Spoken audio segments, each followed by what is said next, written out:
आज के व्याख्यान में आप सभी का स्वागत है। आज के विषय में अब आपको हिस्टोग्राफी के बारे में चर्चा करेंगे, जो बीए थर्ड ईयर का पेपर है, रिसर्च मेथड। इसमें introduction to research, historical research method के बारे में जानकारी दी जाएगी। इससे पहले एक व्याख्यान में हमने आपको जानकारी दी थी कि इतिहास क्या है, व्हाट इज हिस्ट्री के बारे में, जिसके संबंध में आपको संपूर्ण जानकारी मिल गई होगी कि इतिहास की व्याख्या या इतिहास क्या होता है। थोड़ा सा हम उस पर चर्चा करेंगे। जैसा कि इतिहास अतीतकालीन व्याख्या है, इसके बारे में विस्तार चर्चा कर चुके हैं, लेकिन आज के संबंध में हम यह बताना चाहेंगे कि इतिहास अतीतकालीन सतत विकास की यात्रा है और उस विकास की यात्रा में हम अपने ज्ञान को स्मृति के माध्यम से, ज्ञान की स्मृति के माध्यम से संजो कर रखते हैं। यहाँ पर ध्यान देना होगा कि ये ज्ञान की स्मृति और सतत विकास की यात्रा क्या है। तो इसको समझने के लिए यह जानना होगा कि इतिहास अतीतकालीन एक व्याख्या होती है, लेकिन हम अपने स्मृति पटल पे जो ज्ञान के माध्यम से संजो के रखते हैं वह इतिहास है। लेकिन यह इतिहास जो हम वर्तमान में रहकर ध्यान में रखते हैं या वर्तमान में हम अपने ज्ञान को संजो के रखते हैं, तो वास्तव में वह क्या है।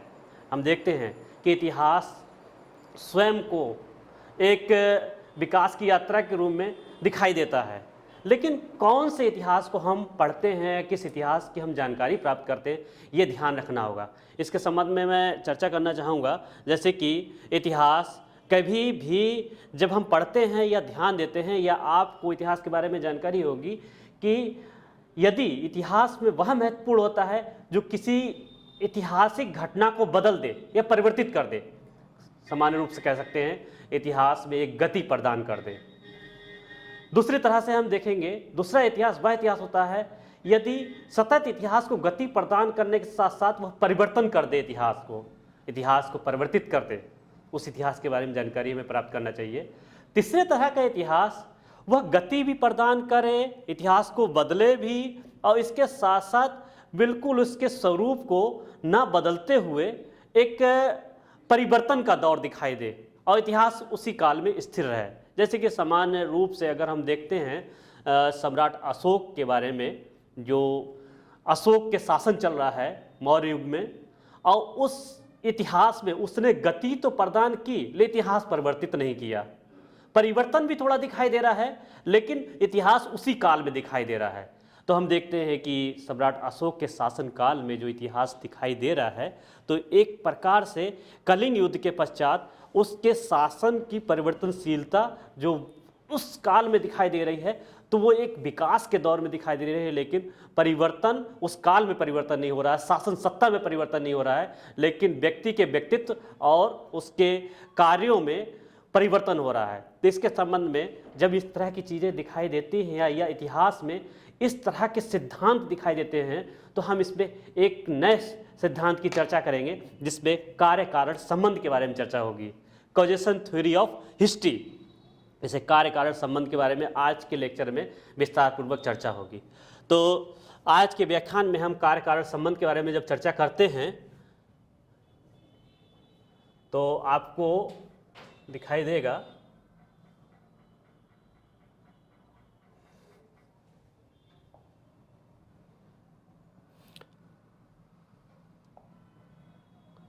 जैसा कि यहाँ पर दिखाई दे रहा है, causation history and determinism theory, कार्य कारण संबंध और नीतिवाद। तो यहाँ पर हम कार्य कारण संबंध के बारे में जब चर्चा करेंगे, तो यहाँ पर देखते हैं कि इतिहास में कोई घटना अकारण नहीं होती है, प्रत्येक घटना के पीछे कोई ना कोई कारण होती है। तो यहाँ पर आप इतिहास में जब जानते हैं किसी घटना के पीछे कोई ना कोई कारण होता है। अब ये कारण एक सामान्य से एग्जाम्पल के रूप में अगर हम देखते हैं कि अगर हम तत्कालिक घटना 1857 की क्रांति, 1857 रिवॉल्यूशन के बारे में जब चर्चा करते हैं, तो एक घटना के बारे में जानकारी मिलती है जो एक तत्कालिक कारण दिखाई देता है कि जिसमें विद्रोह, सैनिक विद्रोह, मेरठ के बैरकपुर में सैनिक विद्रोह जो मंगल पांडे के द्वारा किया गया था, उस विद्रोह के बारे में जानकारी प्राप्त होती है। ये एक प्रकार से आपका तत्कालिक कारण है। लेकिन अगर हम इसके अन्य कारणों को खोजें, ये तो तत्कालिक कारण है, अगर अन्य कारणों को खोजते हैं तो इस पे बहुत सारे कारण निकलते हैं, जिसमें हम देखते हैं कि राजनीतिक कारण, सामाजिक कारण, धार्मिक कारण, आर्थिक, बहुत सारी समस्याएं जो उस समय के ब्रिटिश काल में चल रही थी, वह कारण भी इस क्रांति के पीछे दिखाई देते हैं। तो इसी प्रकार से हम कार्य कारण संबंध को जोड़ेंगे, जिस पे किसी घटना के पीछे बहुत सारे कारण होते हैं, उसको खोजने के सिद्धांत क्या होते हैं, उस सिद्धांतों के बारे में चर्चा होगी। इस पे इतिहास में बहुत सारे सिद्धांतों के बारे में चर्चा की गई है, जिस पे हम निम्न प्रकार से दिखाई देंगे।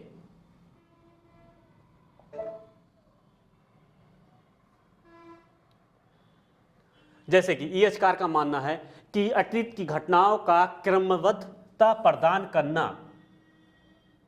अतीत की घटनाओं का क्रमबद्धता प्रदान करना और उस कारण के परिणाम के परस्पर संबंध को क्रमानुसार वर्णित करना ही इतिहास में कार्य कारण संबंध कहलाता है। दूसरे, रेनियर या कॉलिंगवुड के अनुसार इन अवधारणाओं को हम पढ़ सकते हैं। कॉलिंगवुड का यह मानना है इतिहास अतीत की मानवीय कार्यों का अध्ययन है। तो इससे देखना होगा कि यदि हम कार्य कारण संबंध देखते हैं तो अतीत में जो घटनाएं घटी हैं उसके कारण भी दिखाई देते हैं, कोई भी घटना अगर घट जाती है। दूसरा, रेनियर का मानना है किसी भी घटना के एक नहीं अपितु अनेक कारण होते हैं। अब कोई भी एक घटना दिखाई दे रही है, उसके पीछे बहुत सारे कारण हो सकते हैं, जो कि हमारे इतिहासकार रेनियर ने कहा है। तो इस तरह से हम देख सकते हैं बहुत सारी घटनाओं का वर्णन किया गया है। मोहम्मद तुगलक की कर वृद्धि की योजना की असफलताओं के अकाल की मुख्य भूमिका रही थी। शेर शाह सूरी के द्वारा पराजित किए जाने में बाढ़ का योगदान, रूस में नेपोलियन की पराजय अत्यधिक सर्दी का कारण था।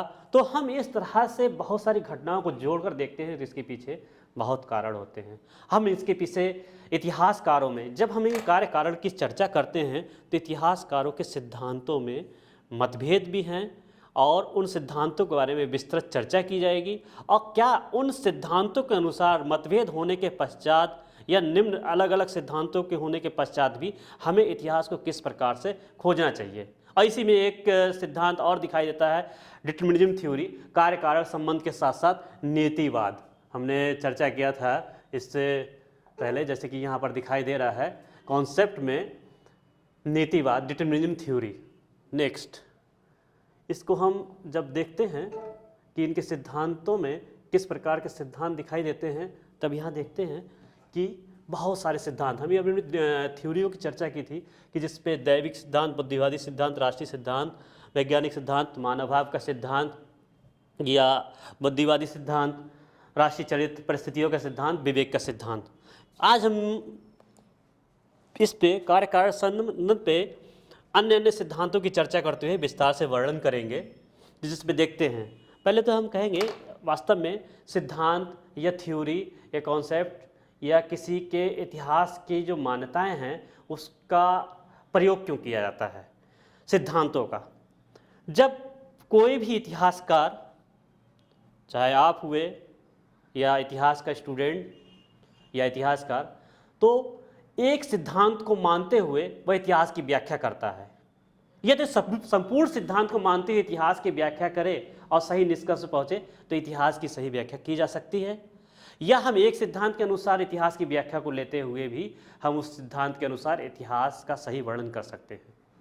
इतिहास तथ्यों पर आधारित है, आपको जानकारी होगी। उसी प्रकार से सिद्धांतों में भी तथ्य महत्वपूर्ण होते हैं और उसी सिद्धांत के अनुसार हम कार्यकारण संबंध को देखते हैं। जैसे कि दैविक योजना, पहले सिद्धांत आप देखते होंगे डिवाइन थ्योरी। अब हमें यह देखना है कि दैविक योजना क्या है। जैसा कि आप सभी जानते होंगे, फॉर एग्जाम्पल, कि अगर ईश्वर की इच्छा पे कोई भी कार्य निर्धारित है, वो पहले से ही निर्धारित किया गया है, तो उसी तरह से वो कार्य निरूपण होगा, कार्य उसी प्रकार से किया जाएगा। अब हम ईश्वर की इच्छा पे देखते हैं बहुत सारे शासकों का बनना, जैसे शेर शाह सूरी का शासन, हुमायूं को पराजित करना, अगर देखा जाए तो ईश्वर की इच्छा पे निर्धारित है तो उसका शासन या सत्ता उसको प्राप्त हुई। या बलबन के ईश्वरीय सिद्धांत, दैविक सिद्धांत उस मानते हैं आप, तो उसके अनुसार ईश्वर की इच्छा के अनुसार शासक बनता है।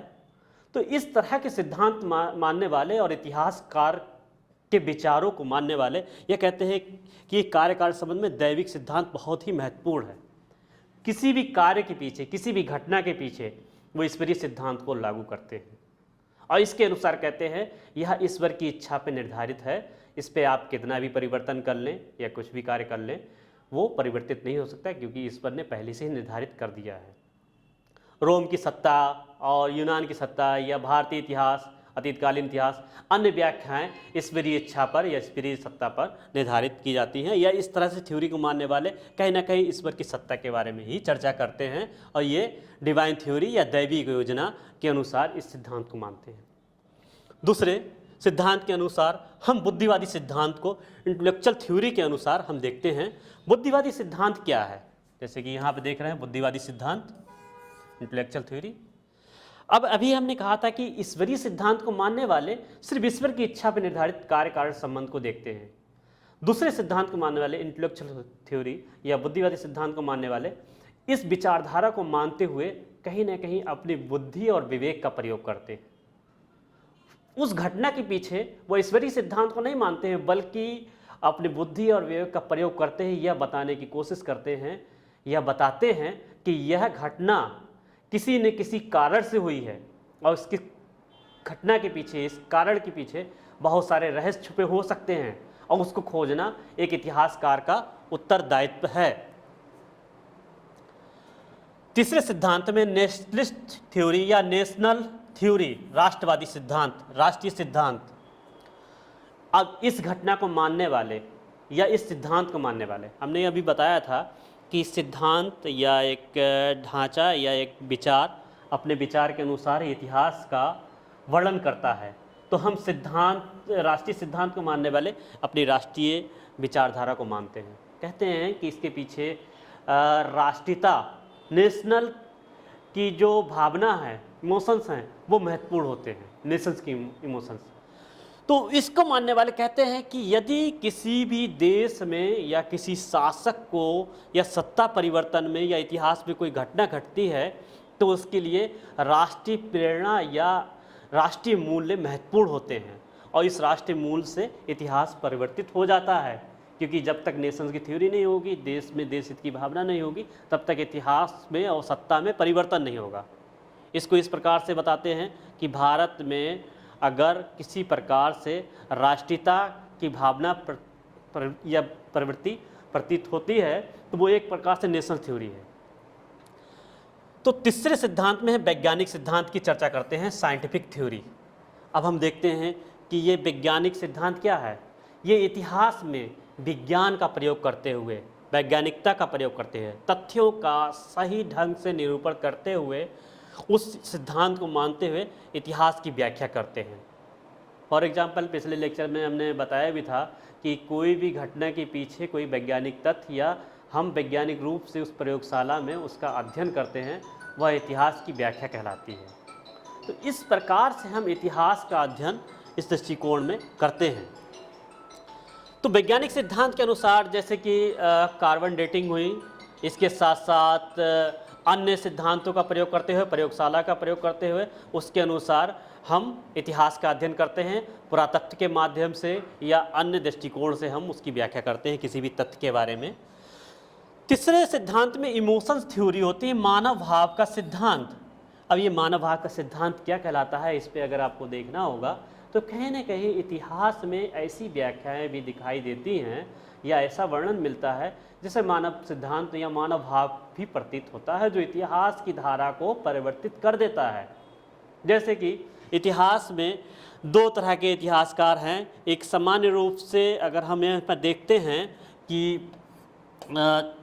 इतिहास में अगर हम इस्लाम को मानने वाला इतिहासकार, जैसे कि हम इरफान हबीब या अन्य इतिहासकारों की चर्चा करें, या हम देखते हैं ए.एन. फारूकी जो इतिहास के बारे में वर्णन करते हैं और औरंगजेब के संबंध में एक चर्चा करते हैं। उन्होंने कहा था कि औरंगजेब एक धर्म को मानने वाला शासक था, जिसे हम धर्म की मान्यताओं को मानने वाला शासक था और धार्मिक शासक था।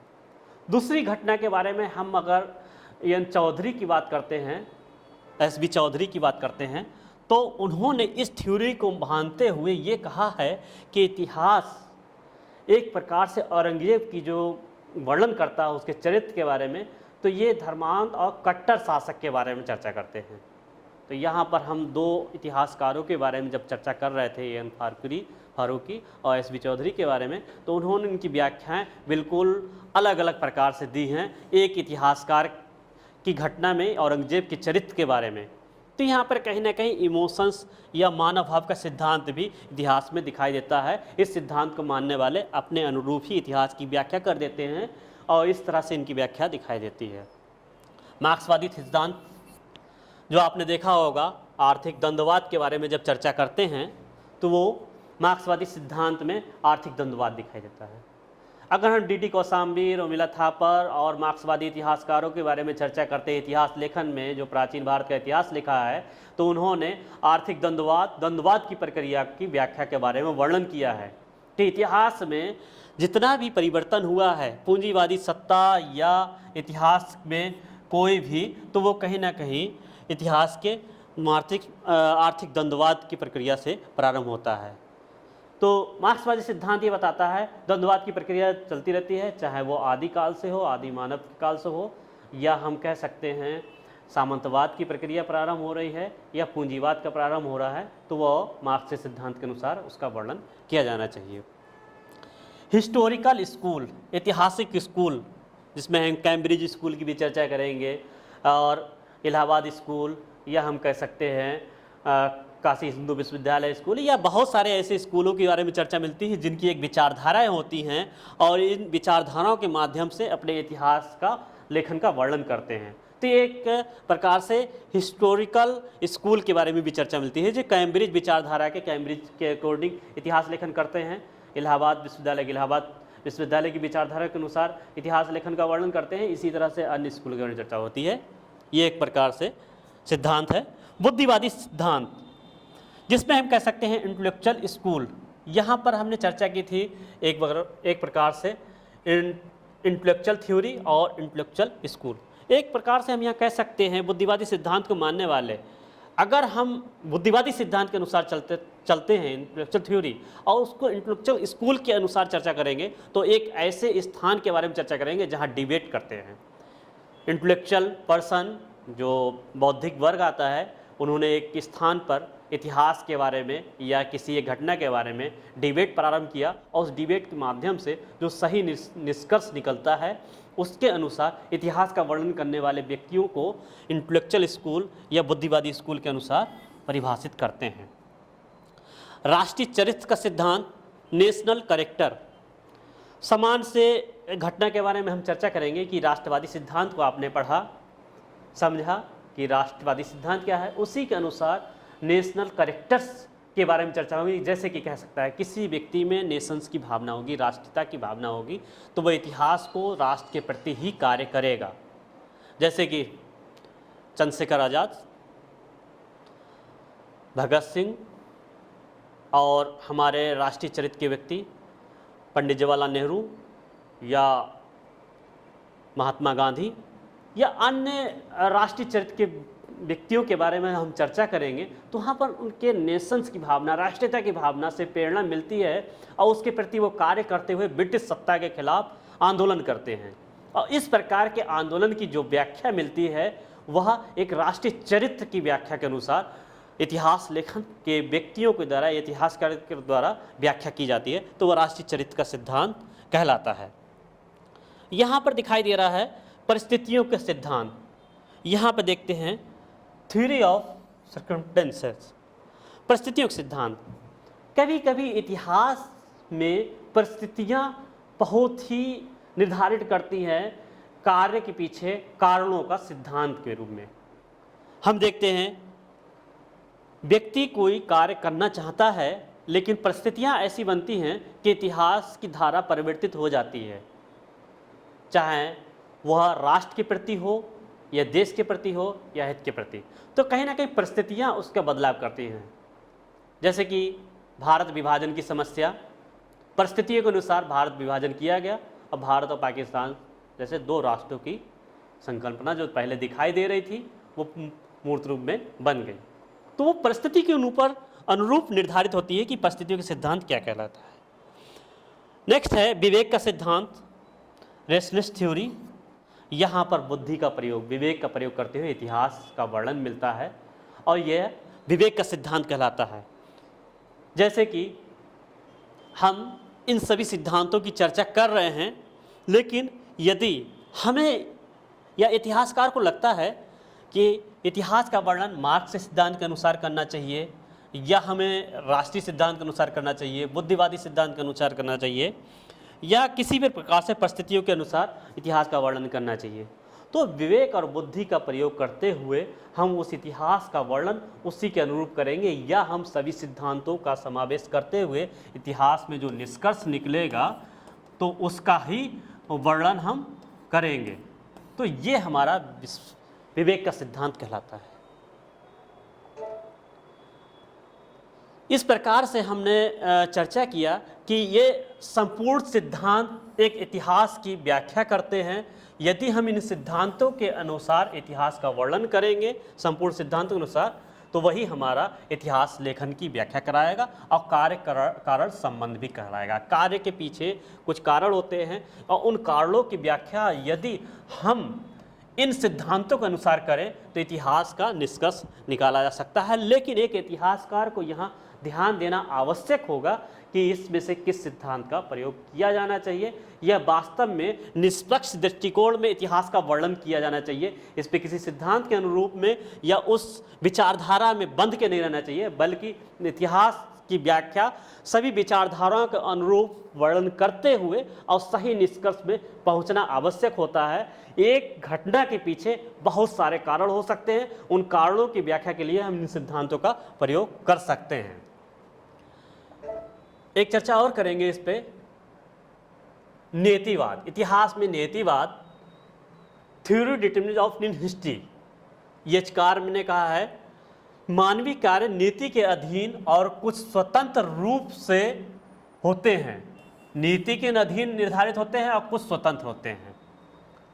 जैसे कि डिटरमिनिज्म थ्योरी यह कहलाती है, या नीतिवादी विचारधारा यह कहलाती है कि इतिहास या कोई भी घटना पहले से निर्धारित कर दी गई है, लेकिन कुछ हद तक स्वतंत्र भी है यचकार के अनुसार, लेकिन पहले से निर्धारित है। तो यहाँ पर इस सिद्धांत के अनुसार हम देख सकते हैं कि पहले से ही निर्धारित है, लेकिन यहाँ पर यचकार के अलावा बहुत सारे इतिहासकारों में जो चर्चा मिलती है या अन्य सिद्धांतों के बारे में जब हमने चर्चा किया तो हमें देखना आवश्यक ये हो जाएगा, एक इतिहासकार को देखना आवश्यक ये हो जाएगा कि किसी भी एक नीति पर या एक स्वतंत्र रूप से हम निर्धारण नहीं करना चाहिए, बल्कि सभी सिद्धांतों का प्रयोग करते हुए इतिहास की सही व्याख्या खोजनी चाहिए, उसके पीछे सही कारण खोजने चाहिए। यदि सही कारण आपको मिल जाएंगे तो इतिहास का वर्णन सही ढंग से प्रस्तुत किया जा सकता है।